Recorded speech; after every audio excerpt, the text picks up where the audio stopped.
All right, so last time we did lots of examples of weird and not so weird limits. Did you cogitate further? Does it all make sense?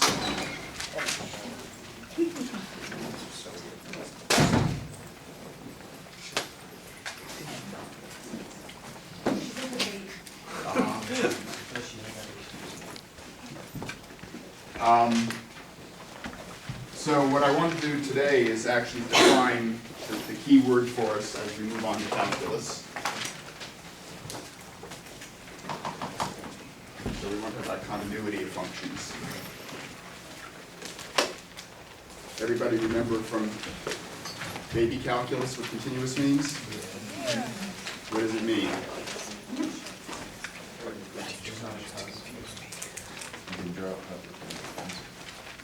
No, I don't want to hear drawing a graph without lifting your pencil from the paper. It's like when the Besides, now exists. I wouldn't know how to draw a graph of a function, like a function from R2 to R. I wouldn't know how to draw a surface in completeness without lifting my paper from the pencil. My paper from the pencil. I lift my. You take your pencil.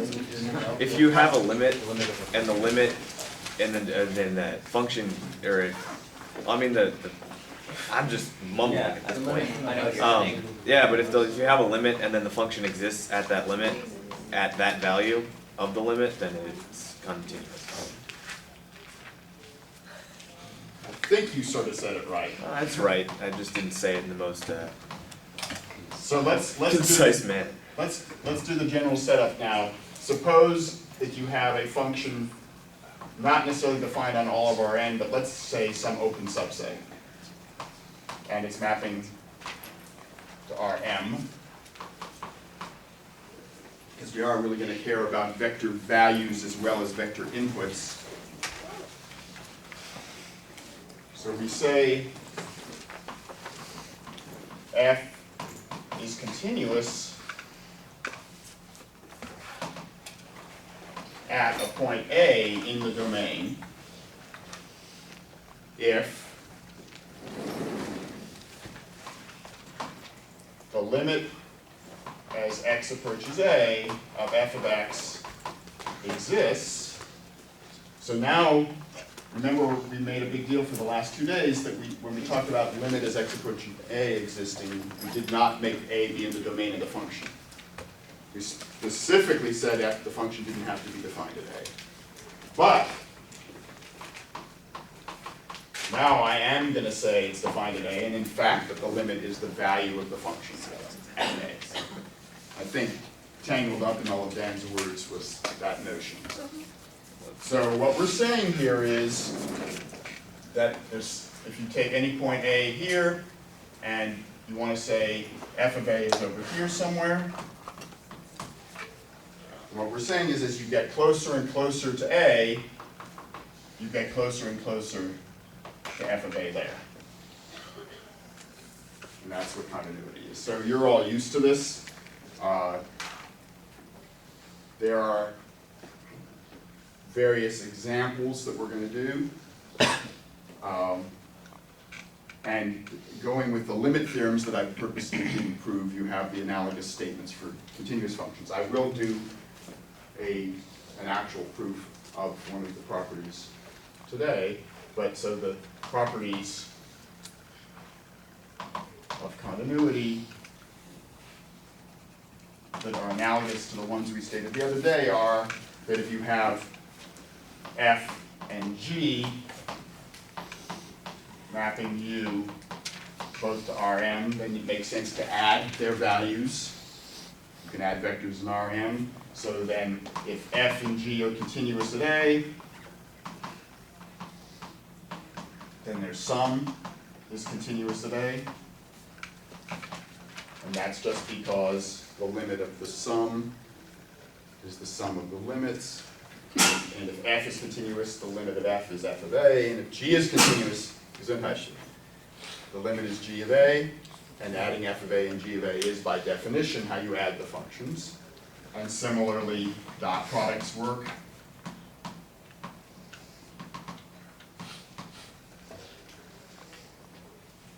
And if G actually maps to R1, then you can actually say that multiplying G, the scalar function, times F would be multiplying scalars by the vectors that F outputs, and that is also going to be continuous at A. And moreover, it's useful to know from calculus type stuff too that if G of A isn't 0, what else can you do besides multiplying? You can divide. You can look at the reciprocal. The reciprocal of a continuous function is continuous provided that its limit value, its value at A isn't 0. So this is all stuff that is basically written out in the book that I'm not going to bother proving. What is more important, I will get to by the end of class, and that is composition of functions. That we're going to use a lot, and I am going to prove that. So, moreover, soon to come, with the appropriate setup,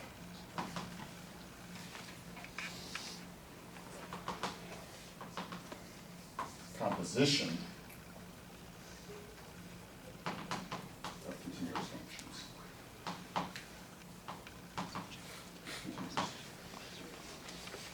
So I'll get to that shortly.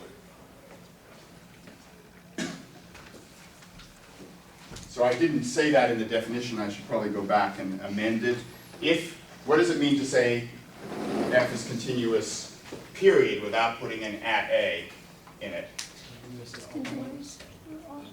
Right. So we say F is continuous without saying where. If you have a domain, then you're just saying it's continuous at every point of the domain.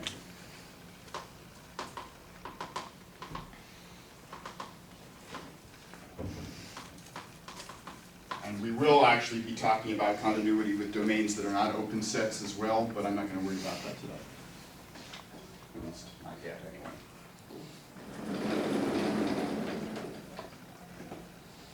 So all the examples we did the other day can be jazzed up into discussions of continuity. So let me just do a couple of examples. Suppose I take the function xy over square root of x squared plus y squared. I don't think we did that exact example, but it's a cousin of ones we did. So this doesn't make sense at the origin. Can you tell me how I should define it at the origin so that it will be continuous?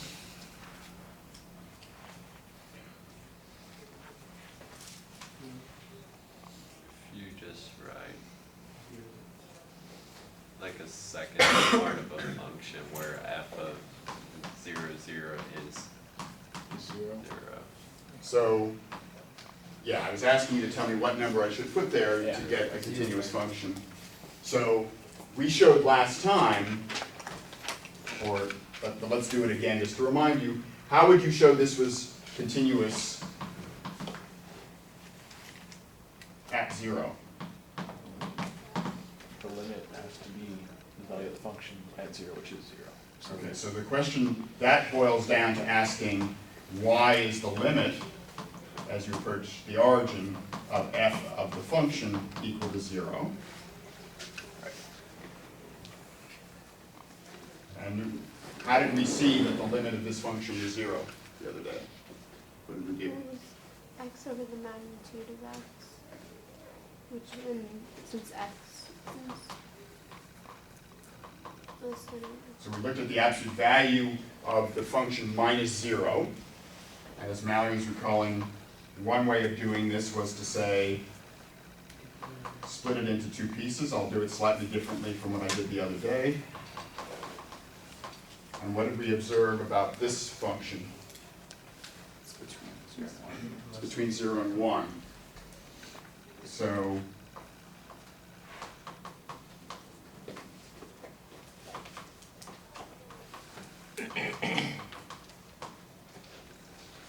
So this tells us that as you approach the origin, by virtue of the fact that this is less than the magnitude of the vector x, as vector x approaches 0, this goes to 0, which squeezes this to 0, which squeezes this to 0, because remember, an absolute value is already non-negative. So that shows that the limit of this is 0, by squeezing it underneath something that's coming down to 0. Now, is it continuous everywhere else? What's the domain of this function? All R2. All of R2 now. So is f in fact continuous, i.e. on all of its domain?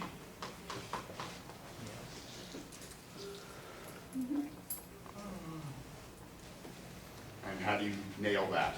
The limit as x approaches equals x. Hmm? Limit as x approaches a of f of x is equal to f of a. Why? Um, So f is built out of some yucky looking formulas. Is there something about Do we generality?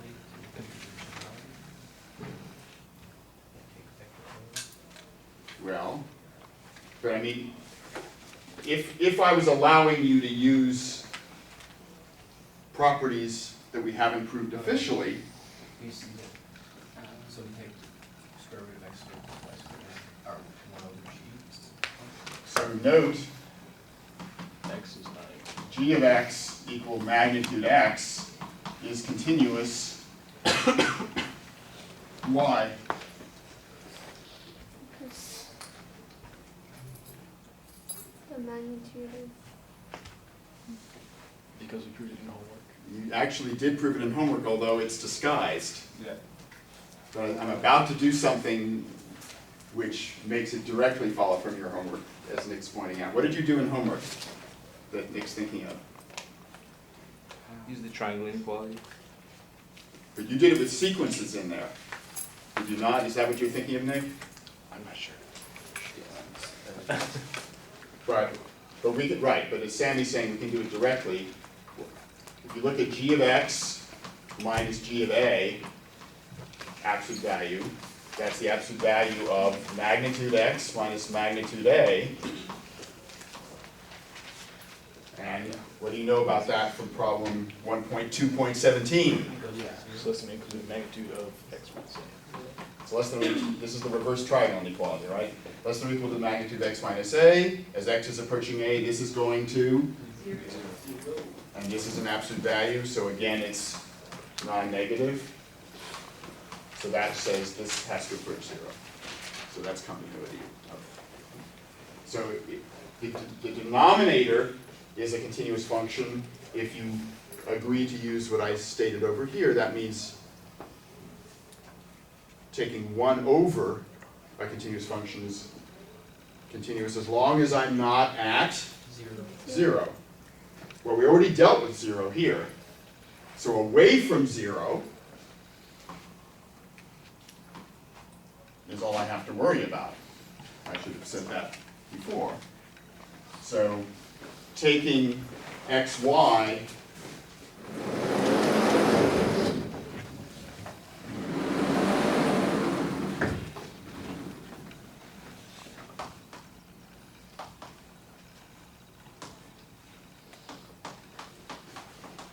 you're looking at xy times 1 over the magnitude of x.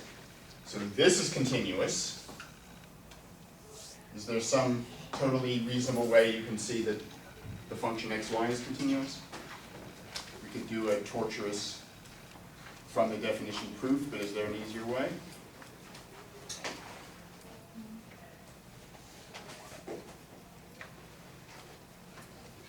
Can we do the multiplication property? How about the multiplication property? No, x.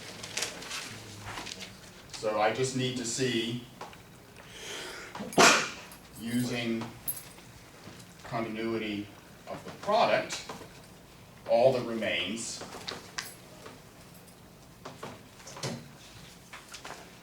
is continuity of, say, h of x is one of the component functions of the vector. That also should remind you of homework. In a similar spirit to this, do you see how to do it? How do you see that if I take just the x-coordinate of the vector, that gives you a continuous function? You look at h of X0. all right, h of a point in the plane minus h of a fixed point. What is that going to be? X minus X minus a, without vectors on it, right? The x-coordinate minus the x-coordinate. But a coordinate of the vector x minus a is related to the whole vector, how? It's less than The absolute value of the coordinate is less than or equal to the magnitude of the vector, Which you can set. which again goes to 0, and again I had an absolute value here. So we could have done that for y minus b as well. Sure. And in n space, you can make the same argument, and I'm not going to expect you to do it. So the component functions of any function, of the vector x, the components of that are continuous functions in general. Okay. So I do want to now tie this in to all the stuff we did in the first half of chapter 2. So how is continuity related?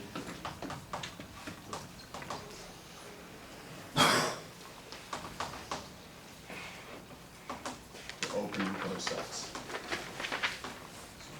This is what we're going to use literally hundreds of times. And if Cameron were to sleep, he'd remember this.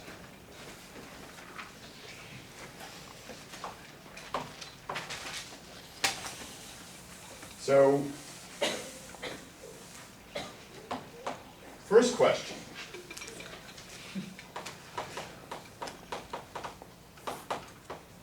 If you have a sequence of points converging,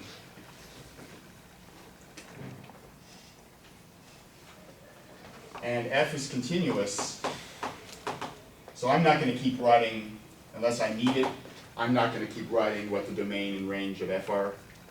Assume the domain contains A and assume f maps to some R something. But you don't want me to be that pedantic, and I don't want to be either.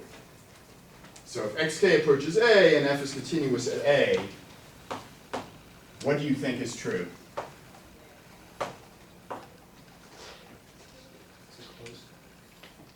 So I'm not at the open and close stuff yet. This is getting us there. f of xk approaches f of a. Surely that's reasonable. That if you plug the sequence into f, and f is continuous, surely it must be converging to f of the limit, f of a.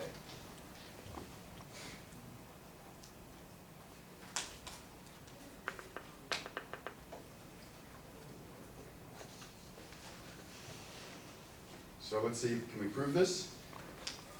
So intuitively, what does it mean for a sequence to converge to A? It means eventually it gets closer and closer and closer.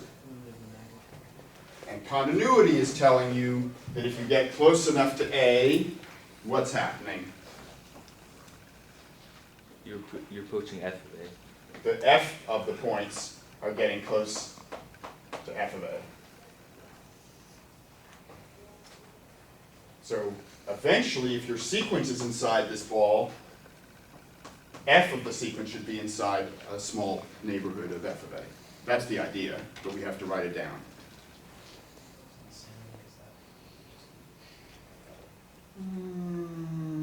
Can't be as explicit as with that, but so what? I'm afraid I'm gonna have to shatter your beautiful Monday morning and write down the officious definition of continuity, which I didn't write down yet. What's the officious definition to which I refer? I'm going to go back to the delta epsilon limit stuff. So, because f is continuous at A, I'm going to take the limit definition and just write it down with one small change. given any epsilon, so if you specify any epsilon ball around f of a, so I'll put that here in an appropriate color here, given an epsilon ball here, so we've got f mapping here. Given any epsilon, there is a positive delta, so that whenever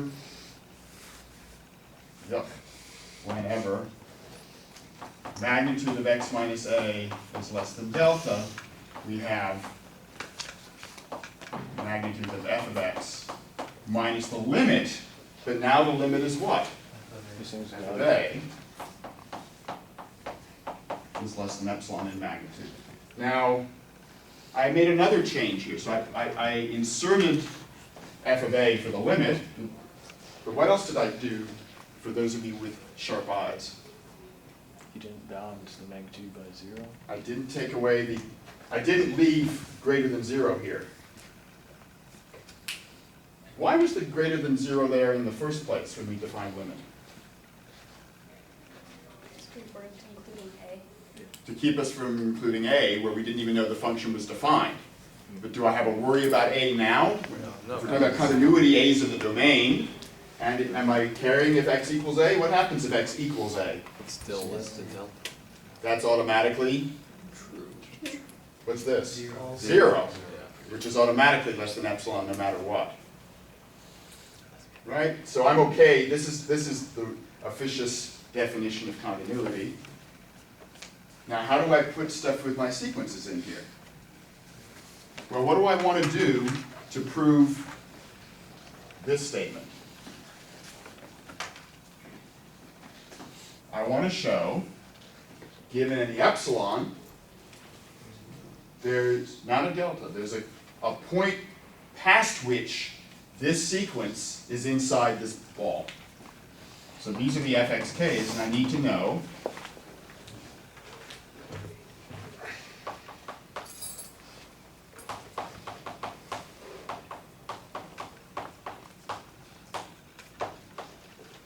we must find a capital K past which in the sequence these guys are epsilon close to that guy. So we must find a capital K so that, if you go back to our definition of the limit of a sequence, we want to make sure that whenever our index in our sequence is big enough that the point in the sequence, which is f of xk, is distance less than epsilon away from f of a. So I'm trying to say, I have some sequence coming into A. I want to know there's a point past which in that sequence all the points f of xk are within distance epsilon of f of a. How do I engineer that? Well, I've got a bunch of Greek written on here. Yes, Matthias? What, I mean, doesn't that just follow because xk minus a can be anything? Like, so if you set it equal to delta, then. Well, not equal to. Or if you set, if you set like what it has to be equal to delta. It's like we use r or something like that. We use it. If you make that no one one equals. less, yeah, it's less than delta. Less than. Yeah. So Matthias is saying, look, what this means is that sufficiently far in the sequence, you're as close as you want, xk is as close as you want to being to A. So how close should I make the xk's be to A? Less than delta. Less than delta. So if I take the definition of convergence of xk to A, we know there's a capital K, so that whenever little k is greater than capital K, the magnitude of xk minus a is less than delta. So we have some sequence, but we know that once little k is bigger than capital K, all the guys are inside that orange ball. Therefore, what does f do to the points inside the orange ball? Maps. Puts them where? And R ball. Inside the epsilon ball here. That's what this says. This says whenever the x's are within distance delta of a, the f of those x's is within distance epsilon of f of a. So what capital K am I going to use? No, no, no. Capital K.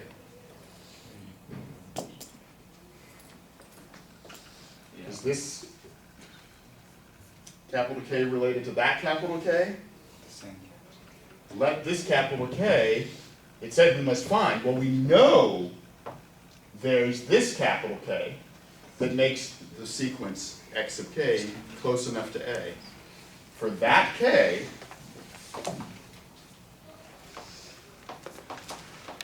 what's going to be true about f of those x's minus f of a? This says the xk's are within distance delta of a. This says whenever you have x's that are within delta of a, what happens with the f of them? They land with an epsilon of f of a. So whenever you're inside the orange ball of radius delta, f puts you inside the blue ball of radius epsilon. So in particular, the sequence points land there. That's it. That was really very boring, but a lot of Greek letters. So this was literally just writing down the definitions. So this is very powerful. If you have a continuous function, that allows you to compute limits of sequences. If you have some continuous function applied to a sequence, you know what the limit is going to be. Now, for our purposes, I want to ask the converse of the question.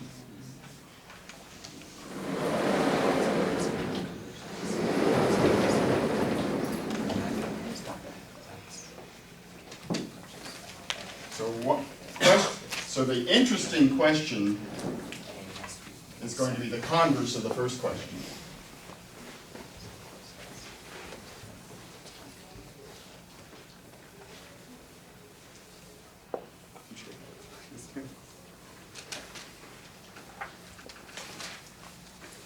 What about the converse?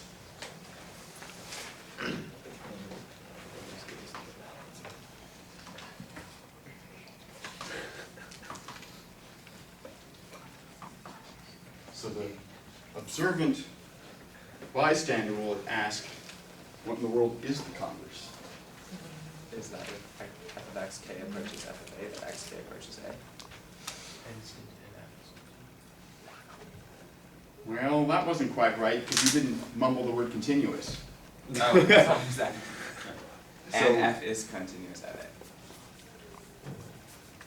So you're asking, say it again, Matthias? If f of xk approaches f of a and f is continuous at a, then xk approaches a. Is that?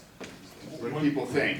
I think it would be if f of xk approaches f of a, then f is continuous at a and xk approaches a. Well, okay. Would you have to use? So let me just warn you guys about trying to get from f of xk converging to f of a to xk converging to a. Do you have to use an inverse function? There's some, right.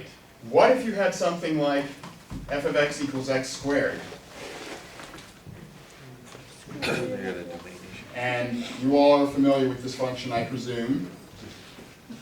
You presume incorrect. Suppose I take a sequence that converges to 1, then f of that sequence obviously is going to converge to f of 1, which is 1. Oh, I see. Do you see where I'm headed? Yeah, Yeah, Where am I headed? plus or minus. if you change r numbers, then. No. Plus or minus. Yeah. I'm worrying about Which ones are converging to? How do you know from seeing this sequence of points here, converging to 1, how do you know where they came from? You don't. You don't. Should The I- x's from whom they came could just as well be down here as up there. Shouldn't that be a positive one? Oops. Yeah. Thank you, Malcolm. Unless your function is one-to-one, you have no control of where the x's are. They could be coming from all sorts of places. If all you know is their values, you don't know the x's. So, Unless you know On f to is function. If one the to one. inverse is also we don't want inverses. So I want to sort of combine what I'm saying with what Philip said. He was on the right track. Suppose that whenever, so this, I'm making a stronger statement. Whenever you have a convergent sequence of x's, you know that f of that sequence converges to f of the limit.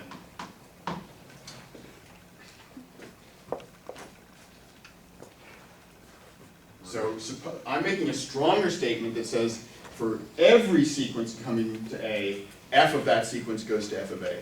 Then what should we conclude about f, Philip? Oh, it should be all one-to-one. No, no, no. it's continuous. I'm back to what you were doing. It should be continuous at A. This should be enough to tell you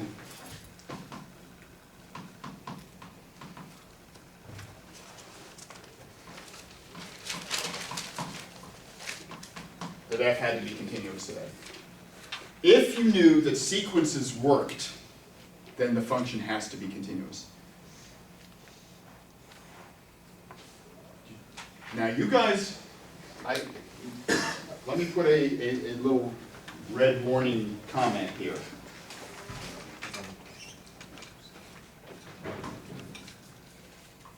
Why the requirement for all sequences?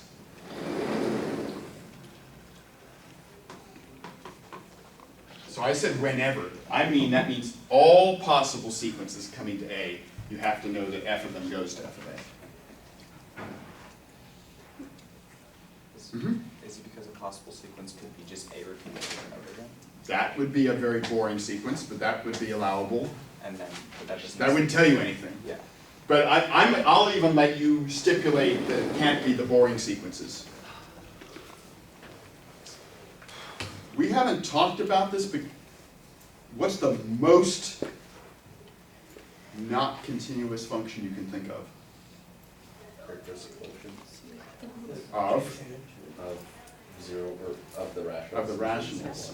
So this function's going to show up a lot when we talk about integrals next semester. If you take f of x to be 1 when x is rational and 0 when x is irrational. Now I want you all to go home and graph that function for me, and I'm going to grade you on your graphs. What does that function look like?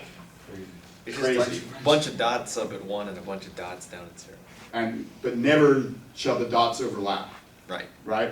There's a bunch of dots up at 1, and wherever there's no dot up above, there's a dot down at 0. So all the rational numbers have their values up there, and all the leftover numbers, all the irrational numbers are down here. Anybody want to vote that that function's continuous anywhere? You all agree that is continuous nowhere. If I take an epsilon, whatever limit, whatever f of a is, if I take an epsilon distance around there, there's no way I'm going to get the points. No matter how close I am to this point here in the domain, no matter how close I am here, there's no distance I can take so that all the points near A will be near, have their values near f of a. Because there's a lot of them way down here, and that's not near. But you see where I could screw you up here? So Suppose we took the point 1. Or even, I'll be even simpler. Let's take the 0, take 0. It has a dot up here.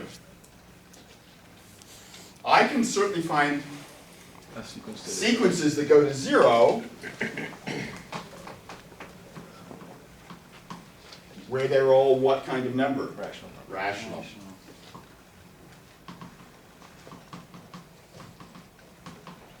What's f of all those x sub k's? And does that sequence converge to f of 0?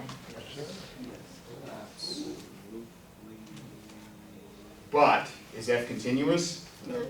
No. So what would you do, given the way I've stated it here, to show f isn't continuous? You'd say, oh, I'll take a sequence consisting of Irrational. irrationals that goes to 0, and then I don't have it converging. So by the contrapositive of that, f won't be continuous at 0. Do you see that? So notice that the original statement, not the converse, but the original statement can be rephrased in a negative way using the contrapositive if, for some sequence, you have f of xk failing to converge to f of a, what do you conclude? That it's not. Then it's not continuous.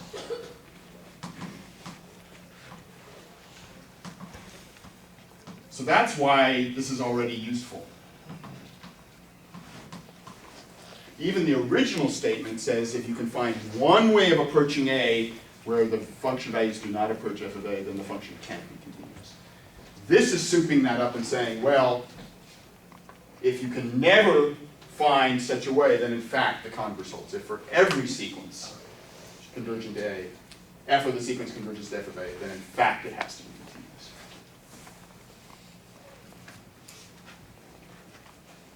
And so you can start to believe this will be useful for actual concrete applications, and we will tie it in next class as well to all the closed set and open set stuff. How are we going to prove this?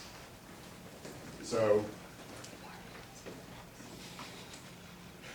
this is this proposition that I want to try to prove.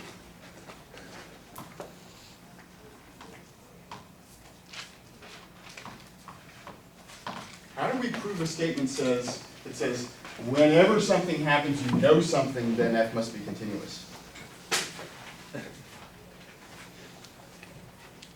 Assume that we are omniscient and can calculate all sequences. Yeah. Well, right, obviously, but that's sort of missing the point, Nick. To apply this, you have to be omniscient. Yeah. Although you'll see that it's useful. We're going to apply it. We are going to be omniscient enough to apply it.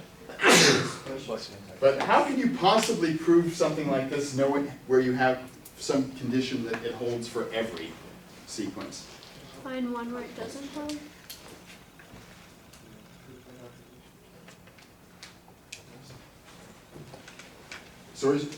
So it sounds to me like you're suggesting we should prove the contrapositive of this.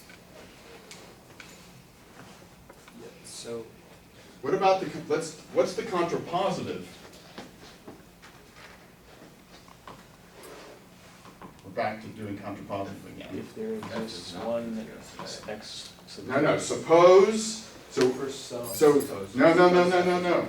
So maybe I need to review this for you guys. If you have a statement, if P then Q, the contrapositive, no, is not Q, implies not P. I thought we went through this one of the first weeks, but maybe I didn't. If the statement is, if it's raining outside, then the ground is wet. The contrapositive is, It's not wet. When the if ground's the ground's not wet, then it's not raining. then it's not raining. And those are logically equivalent statements. Because if it were raining, the ground would have been wet. Yes, Cal? So what is the converse then of if P then Q? The converse of P implies Q is Q implies P. Okay. Just turning it upside down. So then the contrapositive of this term would be if f is not continuous, then whenever x, or that, there, No. There's some. there's, okay, there's. If f is not continuous at A, then there is some, all you need is one failure. There's some sequence conversion to A for which F of the sequence is not A. That's it, f of x is going. There's some sequence xk going to A for which The function on the sequence is not as good. does not go to f of A, right? So the contrapositive is failure of continuity. I mean, so this is what we were sort of doing in this example, right? To show that f is, because this function is not continuous, I mean, we're doing it the converse again still, but because this function is not continuous at 0, I can for sure construct a sequence converging where the f of the x doesn't. And so it's the same spirit as this, but again, the converse. Well, all right. It's Monday, you guys are full of energy. Yeah. You better have more energy than I do, let's leave it at that. How do I say what it means for f to not be continuous? The limit is not. Exists an epsilon such that for all delta greater than 0. Yeah, you gotta go back to this definition. So this was the definition of continuity that we're gonna use, the official definition. So that said, given any epsilon, there's a delta. Well, for that to fail, there has to be some epsilon where I can't find a delta that works. So that, if you unwind all the logic, this blue hypothesis is equivalent to saying there is some epsilon, which I'll actually put a subscript on just to remind you it's a particular one, for which no delta works. So that means no matter what delta you pick, what happens?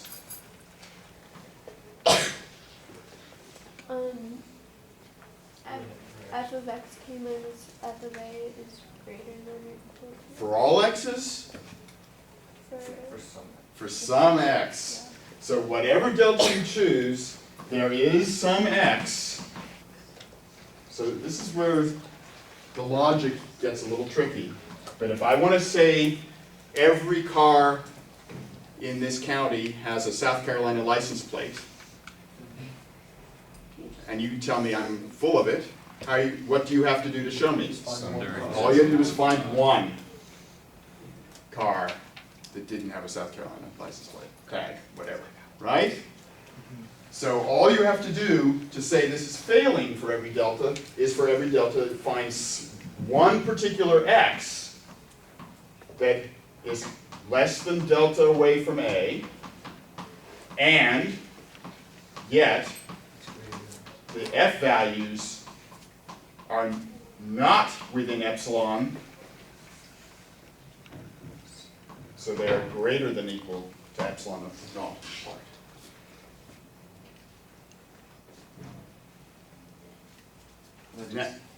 Now this is the hardest part of this, is getting through the logic. Is everybody okay with it? Right now, like I'm gonna look back. That's what alpha cells are for. This proof could even happen possibly to show up on, say, the final exam or something. Oh, okay. Yeah. So here's f of a, and what I am told is that no matter how close you get to A, there's some point in that ball so that f of it lands outside the epsilon naught ball. Or on or on it, on the edge. But I want to get a sequence. So we did this when we were doing stuff a few weeks ago. How do I create a sequence converging to A? What do I do with these deltas? Decrease the radius. Yeah, but what do I do with, if I want to get a sequence of points? You decrease the delta. Decrease the distance towards the radius. So what should I, if I want to sequence x of k, what would be a good radius to pick? So that I have x of k. 1 over k. Oh, delta. Yes, it's Delta equals 1 over k. No, but I want a delta that is going to force the x of k's to get closer and closer to A. Delta 1 is- over. 1 over k. 1 over K. 1 over k. Oh, Take the delta to be 1 over k. For each such delta, there is a point xk in that ball that maps farther than epsilon naught away from f of a. So you keep shrinking the ball, and you keep getting other x sub blobs as k gets bigger and bigger and bigger. So we did this when we were doing closed being complement of open. We did this same proof a week ago or so. So what happens? We get, for each 1 over k, we get such a point x of k. What do the x of k's do? Well, their distance to A goes to 0, so they converge to A.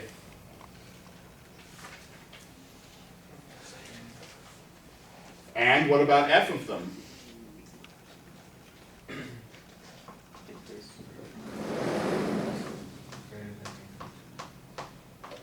Their distance of f of xk from f of A is at least epsilon naught. So have I done this? Have I found some sequence that converges to A for which the values of the function at those points do not approach f of A? Right? They're more than epsilon naught away from f of A, so they're certainly not converging to f of A. So by shrinking, by getting the contrapositive of the statement, and then rewriting what it means for f not to be continuous, by shrinking my deltas, I create a sequence that converges to A, whose values definitely do not converge to f of A. That's the proof. Any questions? Stop a minute. So the important thing here is to correctly state the contrapositive and then to correctly negate the definition of continuity. So today, this is an exercise in basic logic, basic 3200 stuff or philosophy 2500 stuff. So by proving the contrapositive, do you prove the statement itself? Yeah, statement and contrapositive are completely equivalent. Okay.